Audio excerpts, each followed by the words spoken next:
आपण आलो आहोत ते लंडनच्या चॉक फार्म या नॉर्दर्न लाईनवरच्या स्टेशनपासून अगदी जवळ अशी एक जागा होती. मी लंडनला गेली कित्येक वर्ष येतो आहे, पण या ठिकाणी यायचा योग काय आलेला नव्हता आणि या खेपेला मात्र हा योग आला. ही जागा आहे भारतीय राज्यघटनेचे शिल्पकार डॉक्टर बाबासाहेब आंबेडकर. हे जेव्हा इंग्लंडला होते शिकायला 1921 ते 1922 साली, तेव्हा ते या घरात राहिले होते. आपलं सुदैव म्हणलं पाहिजे की भारत सरकारने 2 वर्षापूर्वी ही जागा ताब्यात घेऊन त्याचं एक अतिशय सुंदर असं म्युझियम केलं आहे आणि 2 मजली भव्य म्युझियम एखाद्या आपल्या राज्यघटनेच्या शिल्पकाराच्या कर्तृत्वाला साजेसं म्हणता येईल असं म्युझियम आपण तयार केलं आहे. आपण त्याच्या टॉप फ्लोअरवर आहोत, म्हणजे दुसऱ्या मजल्यावर आहोत. ही बाबासाहेबांची पर्सनल खोली आहे. म्हणजे इथे बघाल तर बाबासाहेबांचा पलंग आहे, ज्यावर बाबासाहेब झोपायचे. बाबासाहेबांच्या लिखाणाची जागा आहे. तुम्ही बघाल तर त्यांचे चष्मे ठेवलेत. या कदाचित पेनाने त्यांनी राज्यघटने आपली लिहिली असेल भारताची, ती 2 पेनं इथे दिसत आहेत. त्यांचे डायऱ्या आहेत. ते जे वापरायचे ते टी सेटसुद्धा बघा किती कलात्मक आणि किती रॉयल क्वालिटीचे होते. म्हणजे बाबासाहेब हे इंग्लंडला राहिले ते खरंच इंग्लिश माणसासारखे राहिल्यासारखं आपल्याला याचं चिन्ह दिसतं आहे. तर ही त्यांची बेडरूम आहे आणि या बाजूला त्यांचा बघाल तर तिकडे त्यांचं ट्रॅव्हल किट म्हणतात. म्हणजे बाबासाहेब प्रवास करायचे तेव्हा प्रवासात काय काय घेऊन जायचे किंवा बाबासाहेब जे कपडे वापरायचे ते तुम्ही बघाल तर त्यांनी म्हणजे सुटाबुटातच वापरतात. इंग्लंडमध्ये शाळकरी पोलोसुद्धा असतात, पण बाबासाहेब इंग्लंडला राहिले ते इंग्लिश माणसासारखेच राहिले. आणि त्यांचा सिल्वर इंक पॉट होता, म्हणजे साधासुद्धा नव्हता, चांदीचा इंक पॉट होता, ती दौत म्हणतो त्याला आपण. तर आता आपण इथून त्यांच्या पुढच्या खोलीत जाऊ.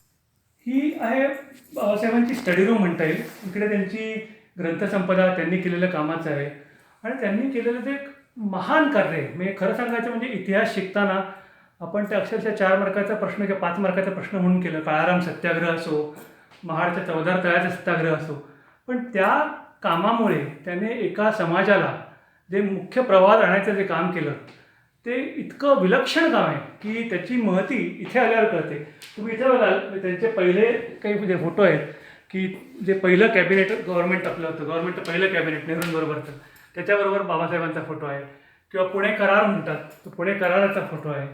किंवा राऊंड टेबल कॉन्फरन्स म्हणा, किंवा चवदार तळे सत्याग्रह, जिकडे दलित समाजाला ते तळं मुक्त केलं, त्याचं आपण जे इतिहासात लहानपणापासून वाचतोय त्याचे फोटो आहेत. किंवा आंबेडकरांनी 2 बॅचेस भरून मुलं इथे शिकायला पाठवली, त्याची पण इथे म्हणजे तुम्हाला दिसतं. म्हणजे एकदा माणूस ज्या स्तरातून वरती येतो आणि त्याला आल्यावर कळतं की आपल्या समाजातील इतर लोकांना मदत कशी केली पाहिजे, याचं एक आदर्श उदाहरण म्हणता येईल. वरच्या मजल्यावरनं पहिल्या मजल्यावर ही बाबासाहेबांची परत स्टडी रूम कम बेडरूम दिसते, डायनिंग रूम दिसते. म्हणजे तुम्ही बघाल डायनिंग टेबल आहे, इकडे बाबासाहेब जेवत असतील. इकडे त्यांची ग्रंथसंपदा आहे. म्हणजे ग्रंथसंपदा म्हणजे एका माणसाने किती लिहावं, तुम्ही 2 प्रकारात बघा.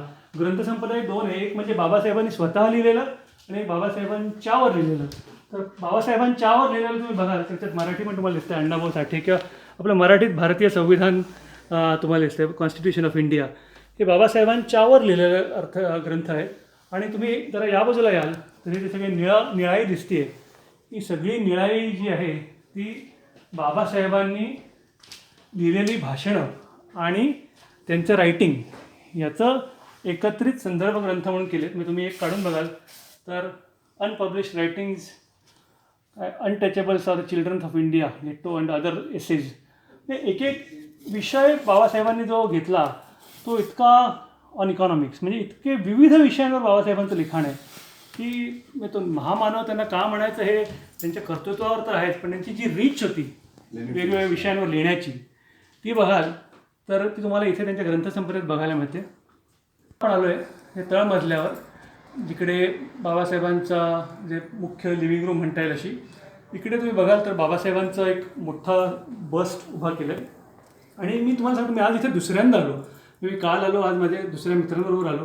ही जागा इतकी येण्यासारखी आहे की काल मी इथे मला आनंद इतका झाला की आपले बाबासाहेबांचे अनुयायी ते लंडनला आलेले काल इथे बसून छान प्रार्थना म्हणत होते. मी त्यांच्यावर बसलो प्रार्थना म्हणायला आणि तुम्हाला कळू येतं की बाबासाहेबांचे अनुयायी म्हणजे नक्की काय.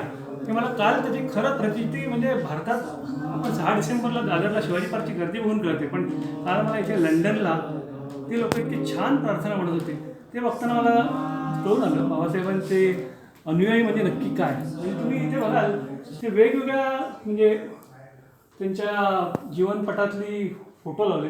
पहिलं कॅबिनेटमधले आहेत इथे बघाल तर त्यांनी गांधीजींना लिहिलेली पत्रांचे काही फोटो आहेत, किंवा तुम्ही थोडंसं पुढे आल तर बाबासाहेबांनी 3 डॉक्टरेट मिळवले. म्हणजे एक बॅरिस्टर होती, एक कोलंबिया युनिव्हर्सिटीतली होती, किंवा एक इकडे तुम्ही बघाल तर जर्मन बॉर्न युनिव्हर्सिटीत त्यांनी लॉ कॉलेजमध्ये केलं होतं. ते बघाल अर्थकारण, राजकारण, समाजकारण हे तुम्हाला इथे सगळं बघायला मिळतं. तुम्ही इथे बघाल तर बाबासाहेबांचे फोटो बघाल, कर्मवीर भाऊराव पाटील, गाडगे महाराज यांच्याबरोबरचा फोटो आहे. आणि परत ते वरती आपण बघितलं चौदार तळ्याच्या सत्याग्रहाबद्दल तो जो निकाल आला होता दाव्याचा, तो दाव्याचा निकाल म्हणजे हा अतिशय हिस्टॉरिकल मुवमेंट म्हणता येईल. की त्याकडे अस्पृश्य, आता हा शब्द म्हणून आपण वापरू शकत नाही, पण अस्पृश्य वर्गास ते चौदार तळे खुलं झालं होतं. असं हे बाबासाहेबांचं ते बाबासाहेबांचं कर्तृत्व या म्युझियममध्ये आपण ठेवलेलं आहे. आणि मी तर म्हणेन की भारत सरकारला आपण याबद्दल धन्यवाद दिला पाहिजेत की राज्यघटनेच्या शिल्पकाराचं म्युझियम कसं असावं याचं एक आदर्श उदाहरण आपण इथे घालून दिलेलं आहे. मी म्हणेन तुम्ही जेव्हा येता इंग्लंडला येता आणि बाकी सगळं बघता तेव्हा तुम्ही जरूर कोहिनूर हिरा बघा, टॉवर ऑफ लंडन बघा, मादाम तुसामधले मेणाचे पुतळे बघा.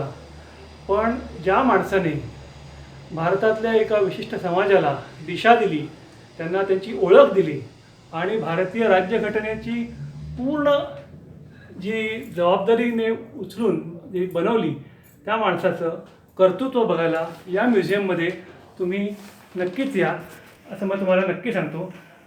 धन्यवाद.